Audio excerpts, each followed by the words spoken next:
Apakah ini standar baru HP mid-range?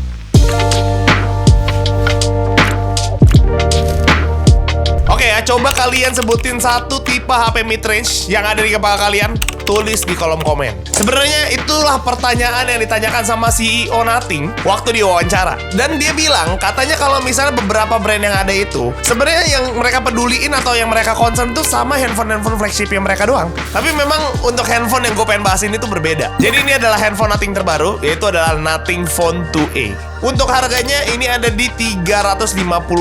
Kalau misalnya dirupiahin 5 jutaan, ya itu masih kategori mid-range. Nah, ini pertama kali yang mereka keluarin handphone mid-range karena sebelumnya mereka langsung keluarin handphone flagship dan ya itu harganya bedanya tuh setengahnya gitu. Bahas dulu spek di atas kertasnya. Yang menurut gue sebenarnya ini juga udah bagus banget ya.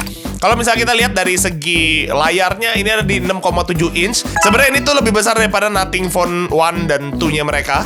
Tapi ini udah jadi standar buat handphone Android gitu ya. Layarnya juga udah pakai AMOLED. Refresh rate 120 Hz. Bukan sesuatu hal yang spesial memang. Prosesornya mereka pakai MediaTek Dimensity 7200 Pro. RAM-nya gede nih. Untuk storage-nya juga lega di 256 GB.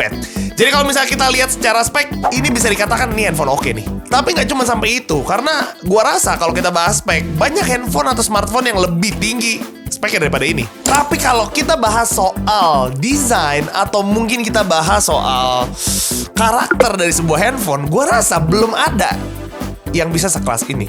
Ya kalian udah lihat ya desainnya seperti apa. Bahkan untuk desain Nothing Phone yang sebelumnya pun itu something new menurut gua. Di sini Nothing selalu keluarin desain yang konsisten ya. Dari handphonenya mereka bahkan TWS-nya mereka pun itu semua sama, desainnya itu transparan. Ya sebenarnya untuk bikin desain kayak gini tuh sangat-sangat sulit karena bayangin aja untuk penyusunan kabelnya pun harus kelihatan rapi banget. Di luar aja tuh kita bisa lihat kabel-kabel PCB-nya cuy. Mungkin kalau kita bahas soal desain terlalu subjektif, banyak yang suka atau mungkin ada juga yang nggak suka. Tapi MKBHD bilang, kalaupun memang lu nggak suka sama desainnya, minimal lu akan bilang desainnya itu satisfying gitu. Anyway, jangan ketipu ya. Mungkin kelihatannya, wah ini tuh pakai kaca ya? Enggak. Ya namanya juga handphone mid-range gitu ya. Segi bahannya ini tuh semua pakai plastik. Emang kelihatannya cukup premium kalau dari jauh gitu ya. Tapi kita baru bisa rasain waktu kita pegang handphonenya. Ada lagi satu yang bikin beda, yaitu adalah model kameranya. Ya, rada berbanding kebalik daripada Nothing Phone 1 dan 2. Gue inget banget waktu pertama kali keluar itu gempar banget karena dibilang ini mirip banget sama iPhone. Ya memang bener. Tapi waktu mereka keluarin handphone ini, which is totally different. Kenapa belum ada yang kepikiran bikin kamera kayak gini? Ya dia bentukannya tuh kayak mata gitu ya. Lucu sih. Buat resolusi dan lain-lain kita akan bahas di belakang ya. Oke, untuk penggunaannya gimana nih si handphone ini? Gue lihat di YouTube-nya Mr. Who's the Boss, dia tuh udah sempat ngebandingin ya. Jadi waktu pakai handphone si Nothing ini sama S23 Ultra-nya dia. Harganya jomplang ya, $350 sama $1.200-an. Emang lebih bagus S23 Ultra dan lebih enak. Cuman waktu dia pakai Nothing ini, perbedaannya tuh nggak sejauh itu cuy. Ya gue bisa simpulkan intinya secara user experience-nya pun bisa ngebandingin handphone flagship. Hal selanjutnya yang menurut gue kelasnya tuh berbeda daripada Android biasa, yaitu UI.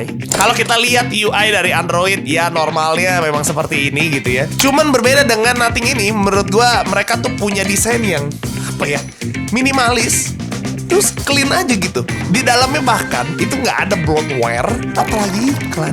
Buat dari segi UI-nya ini juga lo bisa atur seenak-enak jidat lo. Kayak misalnya lo mau pindah-pindahin aplikasi atau bahkan lo mau gedein single aplikasi yang kayak gini. Ini menurut gue menarik.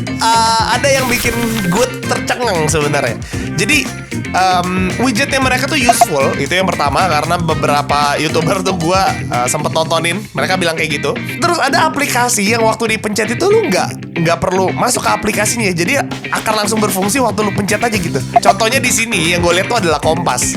Jadi waktu dipencet kompasnya ini tuh kita langsung bisa pakai tanpa lu masuk ke aplikasi. Menurut gua ini game changer sih. Handphone ini juga punya yang namanya Wallpaper Studio. Ini memang udah banyak juga ya diterapkan di beberapa smartphone, di mana bisa bikin wallpaper itu pakai AI. Nah, sama nih dengan ini kurang lebih. Jadi kita bisa sesuaiin style sama moodnya mau seperti apa, habis itu digabungin jadilah wallpaper yang wallpaper itu bisa kita pakai. Gue pengen nanya nih, kalau misalnya kalian lagi nggak pakai handphone, biasanya tuh kalian buka atau kalian tutup di meja? Gue sih tipe yang ngebuka ya.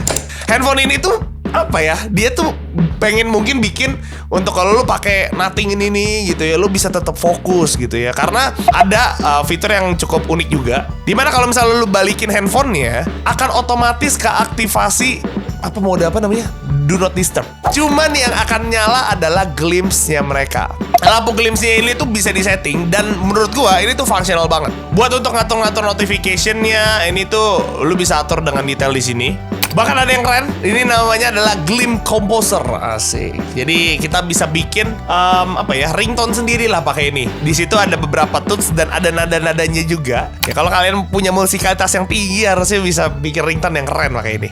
Oke, next. Di sini ada juga yang namanya music visualization. Dimana kalau misalnya kalian dengerin musik itu normal aja ya. Tapi kalau misalnya kalian balikin handphonenya, glimpse-nya ini tuh akan sesuai sama irama musik yang kalian puter.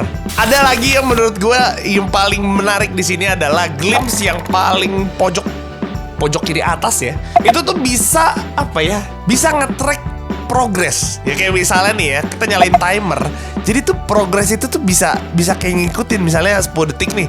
Jadi 1, 2, 3, 4, 5, 6, 7, 8, 9, 10. Bisa gitu cuy. Yang terakhir kayak misal buat naik turunin volume juga. Ya kalian bisa lihat ya efeknya. Nah sekarang kita akan bahas dari segi resolusi kamera. Gue pengen komen juga karena menurut gue unik resolusi yang ditulis di sini.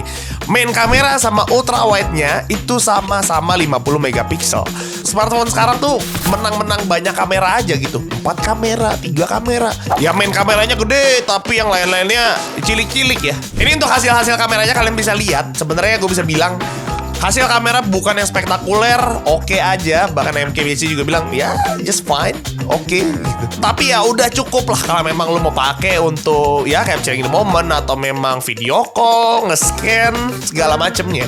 Mr. Husnubos sempet ngebandingin foto antara main dan ultra wide-nya. Warnanya beda bos, kok bisa?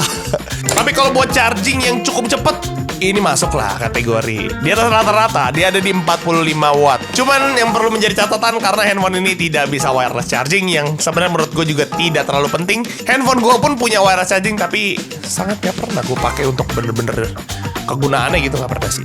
Kesimpulannya MKBHD bilang kalau HP ini adalah handphone all round terbaik di kelasnya. Apakah kalian setuju?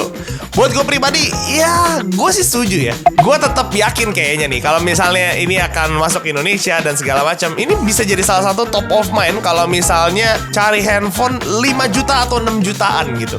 Kalau kalian punya pendapat yang beda daripada gue, tulis aja di kolom komen. Ada kritik, saran, sok atau tulis juga di kolom komen.